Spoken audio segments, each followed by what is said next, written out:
Hello, everyone, and welcome to the Centurion Leadership Battalion podcast, your source of accountability, inspiration, and motivation to become your best and reach your fullest potential every day. Our motto, it's simple: to use our determination to crush our everyday leadership tasks so that we dominate in our delivery of services and products to our clients and achieve victory and personal growth, profitability, and creating environments for those around us to prosper. Let's get this show started.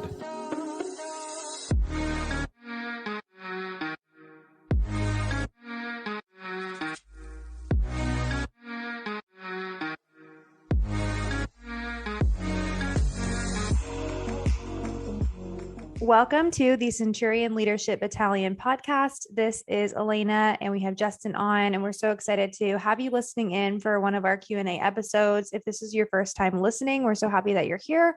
And if you have listened in the past, we hope that today's content is inspiring to you and helps you in your leadership. So, hey, Justin, how are you doing today? I'm doing very well. Thank you. Just living the dream. Aren't we all? Isn't everybody? I feel like yeah, I know.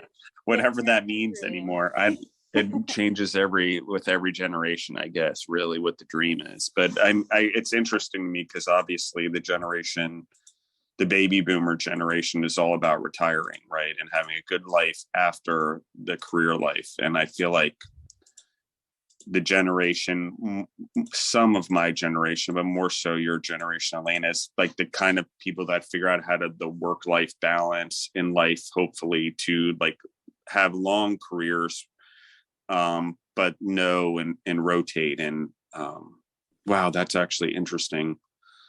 All right. I love the topic today. I just saw what you said and I think it's awesome. And I think we haven't asked the question yet, but I'm very excited. So I'm excited for everyone in the podcast. I know we've had some hiccups and we haven't been releasing as many episodes. I've been preparing for a safe quality food audit in Georgia. So that's been taking up a lot of my time, and Alaina's been great in dealing with my schedule because of it. Plus, as we've discussed on a previous episode, some medical stuff I'm having to work through.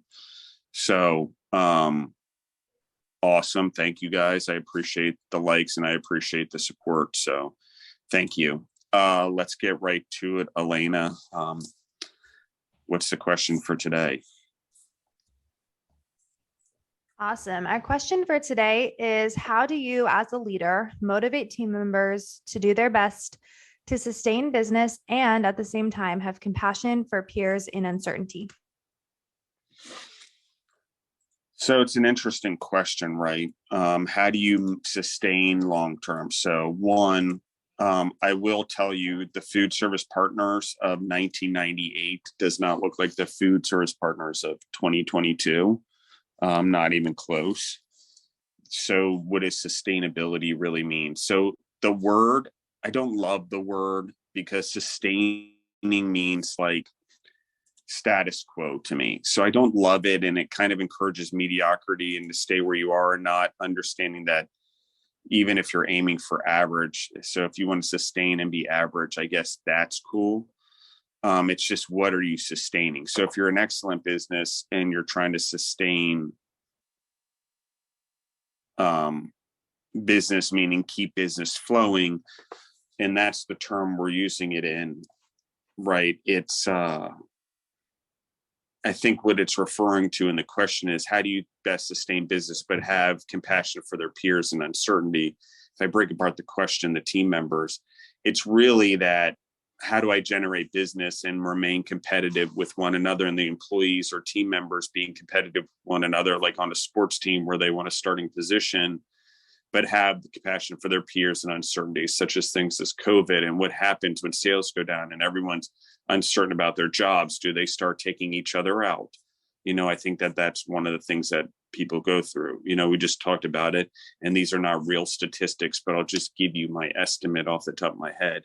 I would say it's probably somewhere around 20% of team members that actually build bigger buildings.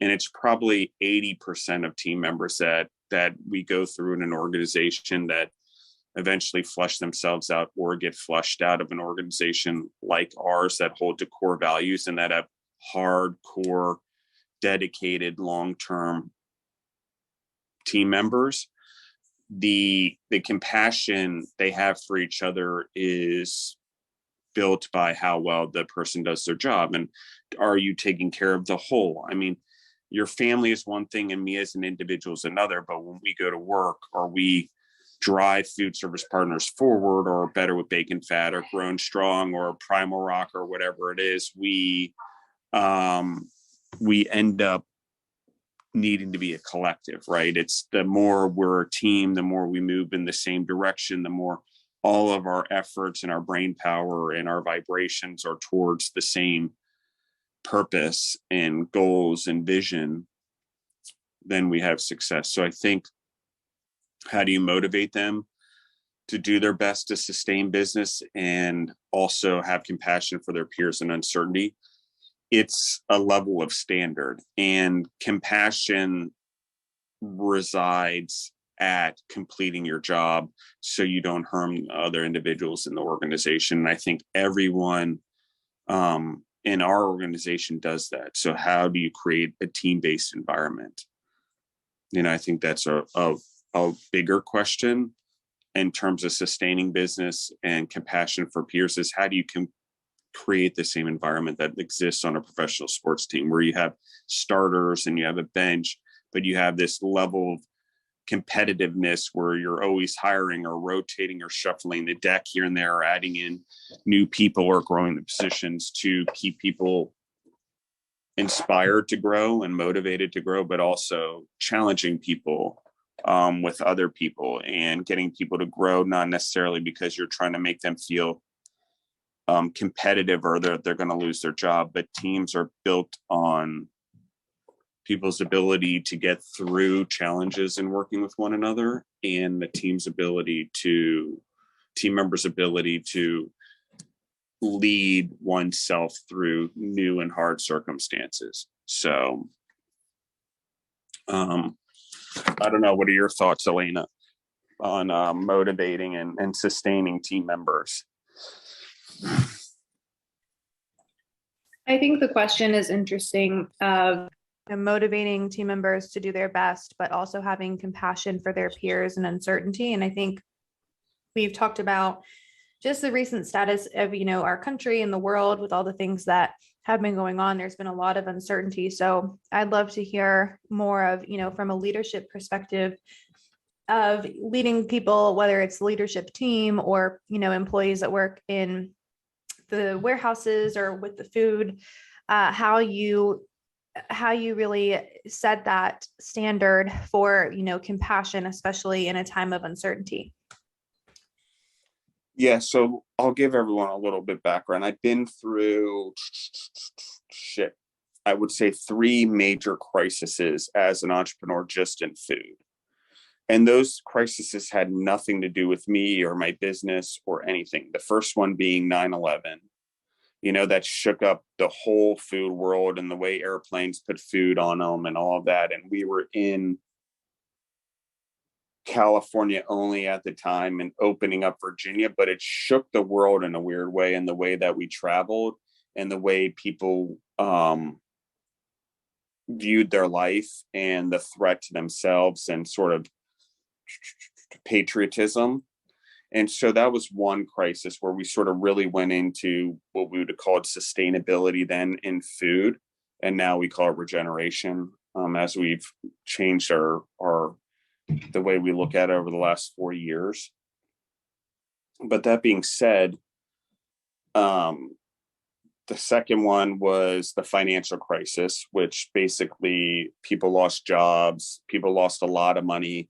So things like health insurance and voluntary surgeries, or now being able to afford to put yourself in a long-term care home when you retire, meant you're living at home. So the world shuffled a little bit then. And then obviously most recently, COVID, or the coronavirus. So those are all uncertain times for everyone and for an organization. And so you have to really, during times of uncertainty, it's the craziest thing, but you have to hit the gas towards a higher purpose. I mean, that's what it is. I don't know how else to describe it to you. We've been through it 3 times.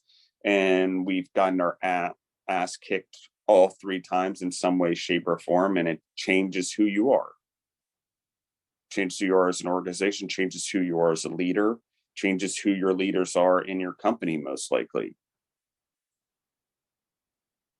COVID was the worst I've ever seen, honestly. What we did to our food chain and stuff like that was really bad. And at Food Service Partners in particular, like team members and clients and everyone, because of the stress on food and logistics. So let's keep in mind here, guys, if everyone's forgotten, that all of the refrigerated trucks and trailers that were available, because everyone thought there was going to be massive death, they took all of them and put them in hospitals for the morgues. So we had no way of transferring extra food to anyone, hospitals, anything. And so as a company, we rose to the occasion. The problem is rising the occasion and bailing people out or your clients out all the time. And the team members know this. If you do too much and you succeed too much, people start to take you for granted over the long run. So we had compound, you get through earthquakes, you get through floods, you get through whatever, and people just assume all businesses do what you do because you never miss a delivery. And so how do we sustain business? We live by those core values that separate us. And even though right now, not all companies, especially if they've been doing business with us for 20 or 24 years, realize how good we are at our jobs and maybe leave and maybe regret it and maybe come back and maybe not. The point is more this, that every team member that we have is what powers the company. It's not me. It's not the leaders. We give vision and we give direction and stuff like that, but the people power the company. This is built on people power. And so the people, the team members, the humans, they are the most essential thing to an organization. So you have, in order to sustain business or keep regenerating new business as we had to do over the last few years, every complication takes out food companies. Every rise in gas prices takes out food companies. Every drop in food prices takes out food companies, restaurants, whatever. All food is impacted always by the economy, guaranteed. That's why they don't count it in the inflation number. So in the United States, so what do we do? How do you do it? What about times of uncertainty? You give people a certain goal. You design tasks as an organization around that goal, and you make sure there's achievements. And if you want to talk about serotonin release, that there's proper serotonin release and reward versus accomplishing goals and projects and tasks and celebrating. It's not a trophy for everything, and it's not an instant gratification. It's long-term sustainability, but it's also nickels, not quarters. Why wait every 3 years to give someone a quarter raise when you can give, every 6 months a nickel, And so it's giving people inspiration, and it's with a carrot, not a stick, right? And what I mean by that is there's ways to incentivize people and get them to grow, and breaking down the promotion process smaller and breaking down the level of your jobs differently and rewarding for the output. When you have the money as an entrepreneur to do it, you share in the wealth, and you make sure that you're driving around your parking lot and that the people that came in your organization a year and a half ago or 2 years ago are driving better cars than they were when they started. That is a sheer sign that you're leading well, especially during times of uncertainty, because uncertainty really is where you make money. If you have the right clients and they pay you properly and they realize your worth, and they're not too cocky or think they can do it better than the company they subcontract, you generally build the teams, in my experience.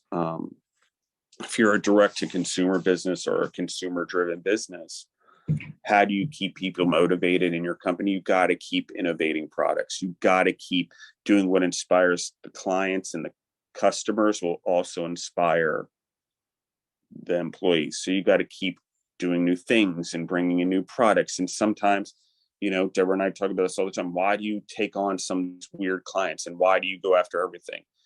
And it's not always, I don't really go after everything, but sometimes it does, because we take on random clients. Why? I want to keep everyone busy, but I also want to keep them on their toes and uncomfort, but I also want to keep them learning new skills all the time. So sometimes these clients really work out. Sometimes it doesn't. Most of the time it does. But every once in a while, a client grows, or we can't get the process down, or they find a better manufacturer, or they decide to take it in-house. So things like that always exist, and people are people. And when you're in co-packing or you're in the food business, it's a little different. And the direct to consumer business, how do you keep people and keep your team members happy? You allow your team members to build relationships and write thank you cards and have reward in their job. If it's direct to consumer, or how do they interact? What does it look like? You encourage them to build relationships with their clients or their customers that are rewarding, versus just for the sale, just a transactional relationship. So things like that help do it. I mean, all businesses sell something, right? So there's some relationship that has to be built. And we don't use sales team here. We call it business development, just because we look at it differently. We try to build it, do it right, get people in the door, and let what we do sell itself, versus having salespeople necessarily. Because we generate and have enough people walk in the door that want to do business with us on a regular basis. It's usually, how far do we go in the R&D process? And then, can we do their product or not? And it's a choice for both sides, because I don't choose to do everything, and I'm not going to be successful or help grow successful entrepreneurs who don't have the right mindset. And even regardless of the product, sometimes if an entrepreneur's got the right ideas, got the right line, they're willing to expand their line and not just stick to their main 4 products or their main 2 products. And they can grow in creativity with a company like ours that is entrepreneurial and creative and always growing our SKUs, like I said. Then we have a good relationship, and those are the clients we work with. And when we go into the battle to win the war on food that we talked about in a couple episodes ago. So how do you inspire people with a higher purpose? Ours is, we're trying to do humanely raised animals, utilize the whole animal, organic practices. It doesn't necessarily have to be labeled organic, but we want it to be rotational and organic, and starting to clean up our food sources to make them regenerative and get carbon back in the soil. So what is our higher purpose? It is to save the human species and our planet through food, and make it as little death as possible, while also making sure we create biodiversity, because that's what the planet needs. That's what it did to get to where it is. That's where it needs to sustain and regenerate itself. Or if we outgrow this planet, we don't want to just leave it in shambles. There should be something here in case we ever need to come back to it, or the people that's remain behind. So, short term, I think there's a lot of ways. So what's a higher purpose for your business? What is the benefit of it to the human, to the animals, to the planet? And if you can't connect it, or you can't connect it to that sense of higher purpose, it's pretty hard to do, in my opinion. I haven't seen it in my own experience where companies that have sustained business as long as we have, and even when markets or things like COVID totally rock your world and it's not your fault, and it really causes financial, impact on your business, because you're trying to do the right thing for your clients and get everyone through it and save lives and get food to compromised populations, your team members grab onto that. Like, they feel a sense of pride. Like when you never miss a delivery and you go through earthquakes and floods, there's a sense of pride, and we often as humans walk away from challenges and walk away from comfort and avoid, bad situations, or going in near a hospital that has COVID. But we just didn't have that in our organization. Our employees, the people that work here, the individuals, what we've been able to do and how we built it was, 1, hardship, like I said, 2, uncomfortable, Three, diversifying what we did. And in healthcare and hospitals and long-term care homes, we change the menus every 3 months. So it's a massive undertaking. And in hospitals, you have massive amount of different diets. You have a heart diet, you have kidney diet, you have, soft diet, ground diet, puree diet, or whatever they are now. Those are the basics. But what I'm saying is it's so many diets, so many things across a menu that rotates in hospitals, usually every 7 to 7 days. And in long-term care home, 21 to 28 days. So you just got to keep your people, your humans, your team members active, because a team that's practicing all the time and being challenged all the time will grow their skill set. So that's what it takes. In many, many organizations, including ours, still people default to, oh, we shouldn't do that. We don't know what we're doing. We don't have the skill set in that, versus being like, okay, is it within our wheelhouse, or is it that we just haven't done it yet? What is it? Or is it both? So we just have to figure it out. And is it worth something pushing, even though we don't understand necessarily why, to grow that skill, to challenge them more, to make variety in their day versus just stamping it out. I mean, car companies, they change the models every year, or every few years, excuse me. So that keeps people interested. Like I said before, uncertainty, it's always uncertain in my opinion. I'm wired that every occasion's uncertain. People are like, oh my God, how do you live that way? And how you must have so much anxiety and so much whatever. Well, we talked about how much anxiety I have in a previous episode, but it's true. There's a level there always, because you don't know when the crisis is going to happen until it's already well happening, and enough humans have oriented that way to be considered a crisis. So you have to always be prepared before, because the opportunity is both in it and afterwards.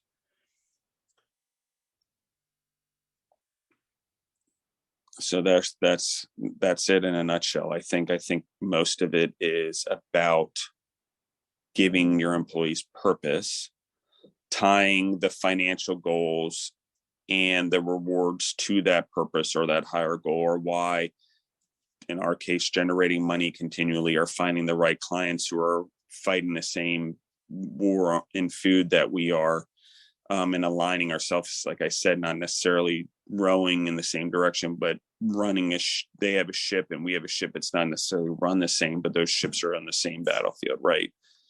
So that is what really gives your employees purpose. And it sounds cliche, and it sounds like, well, what are we talking about here? And in the modern world where, there's no warriors, and, we know what our military looks like. Yeah, but there's still more to life than that. And there's still more to each of us than that. And there's still, just because we've grown and we have all these modern advancements and comforts, doesn't mean we're still not humans living amongst humans, being able to coordinate together to create really great things, right? I can have the greatest idea of producing tens of thousands of food, but if I'm by myself, there's no way I could do it every day.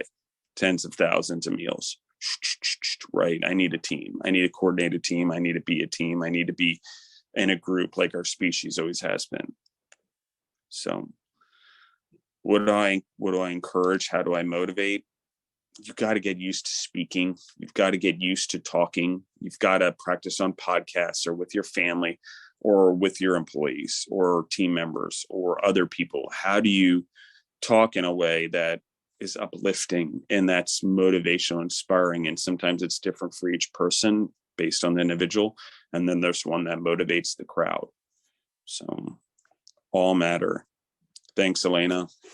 Awesome. Thank you, everyone, for listening in. I don't know if you have anything to say on that, Alaina, but I'll let you close us out.